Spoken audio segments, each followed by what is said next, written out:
What a great first episode this was. It was surprisingly fun to watch. I bet everyone else had a lot of fun watching it.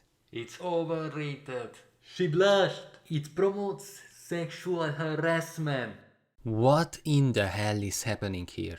Spy Family is the biggest anime that we had so far this year. Well, at least until a certain Sawman comes out. It's one of the most loved and hated show at the same time for a reason that neither sides really knows. Yet every new episode's comment section makes World War II feel like a friendly picnic. But anime fans figured out one secret life hack to make sure that they don't fall into this rabbit hole. Just don't care about it. You hate this show? Fair enough. You love it? Amazing.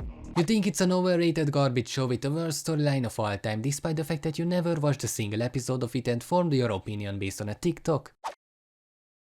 Good for you. It's undoubtedly really popular and it might even be anime of the year.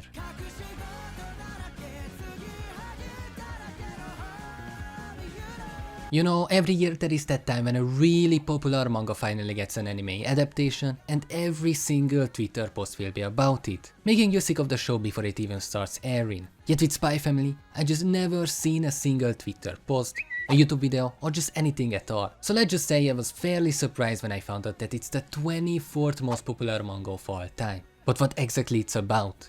Well, is it a slice of life? Comedy? Action? Mystery?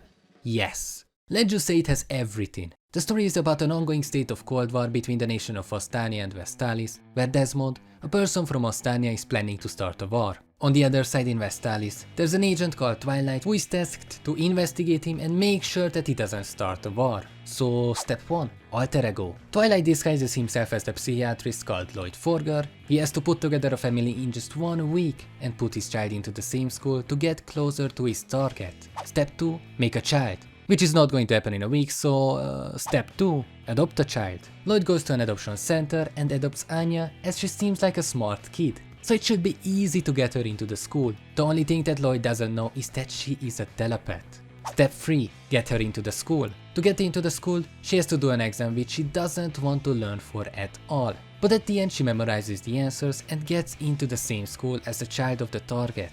And that's it. Mission done. The end. Or maybe it's just not that easy. To get accepted, both parents and child has to go through an interview to make sure that the child is fit for the school. So step 4. Secure a wife. Loid goes through all the papers of every female that is single, but unsure who would want to marry him in a week. In a boutique while shopping for Anya, he just happens to run into Yor. We don't make mistakes. We have happy accidents. Both of them has an interest in each other, cause she could play the mother of Anya for the interview, and he could play his boyfriend for her brother. Anya hearing what they think, she acts like she really wants a mom, and Loid is like, yeah, she could be your mama. Get it? Cause Yor sounds like Yor and... anyway. They agree that Loid will play her boyfriend, while she will play her wife, and later on they came to an agreement to marry each other, cause they could help each other out. Only if it would be that easy. A really simple yet interesting concept of world peace being in the hand of a fabricated family, where all 3 of them are hiding something. It's mainly a comedy anime about building up a family. Family. Yet it has this dark undertone to it which makes it a lot more serious and mysterious. You want to know what happened even if it's not part of the story, and this is mainly part of Anya's character. We know that she's a telepath, but I love that the anime doesn't just leave it there. Like, oh, she was born like that and that's it. From the first episode we already have a lot of moments where she acts differently because of that. For example, when we had this part of her not wanting to learn for the exam seems normal. I mean, no child would want to, but we got a reasoning for it. She doesn't want to learn because she was experimented on throughout her whole life. She wanted to play, she wanted to be a child, yet they didn't allow her. They wanted to use her powers for the sake of world peace. I really like that this anime isn't just straight up comedy, but it has this part that makes you think, that make you feel for the characters, and I assume that we will see a lot more about this. What I mainly like about her character though is that it acts like an actual child. As dumb as it sounds, animes just can't have normal child characters. They always have to be these super smart kids that act like adults. I like that we get this randomness of her, that how she doesn't understand the seriousness of some situations. Like how she has a spy as a dad and an assassin as a mother, yet she's excited about it. Wait, where is Anya? Where is she? Being quented. I repeat, being quented. Anya is the imposter.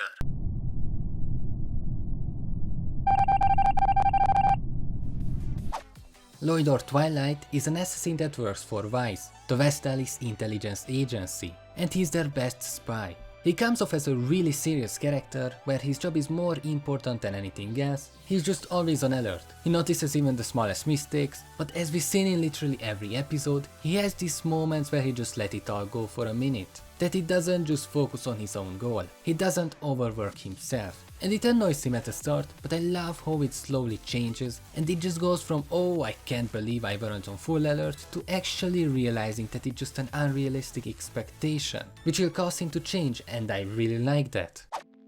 Yor is a civil servant whose secret identity is that she's an assassin known as Thorn Princess. One thing I didn't expect is that she will be the favorite character of so many people. Yet I totally understand why. We don't know a lot about her, like who is she working for or how did she become an assassin, but I just love how, unlike Loid, she doesn't really put on an act. Despite being an assassin, we still get to experience what she's like outside of that, which we can't really say yet for Loid, since he just puts on an act to complete his mission. I love the family dynamic, I love that how all of them has a secret identity, and because of that they don't even realize each other's flaws. They're just way too focused on their own tasks, and I'm really interested how it will slowly start to build down, and when they will start to realize that.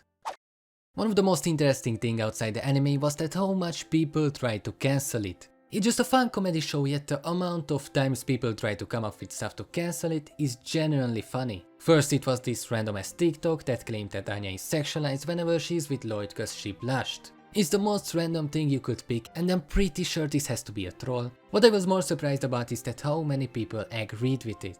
Just the fact that they said she was sexualized speaks more about the people that agrees with it than the actual scene itself. We also get the classic of why every character is white, which just isn't even true. There are tons of scenes more like this, but what I found interesting is that there are a lot more than for any other anime. Like, it's normal to see these dumb posts, it happens for every single anime, but there are just so much of them, or at least they got so much more attention.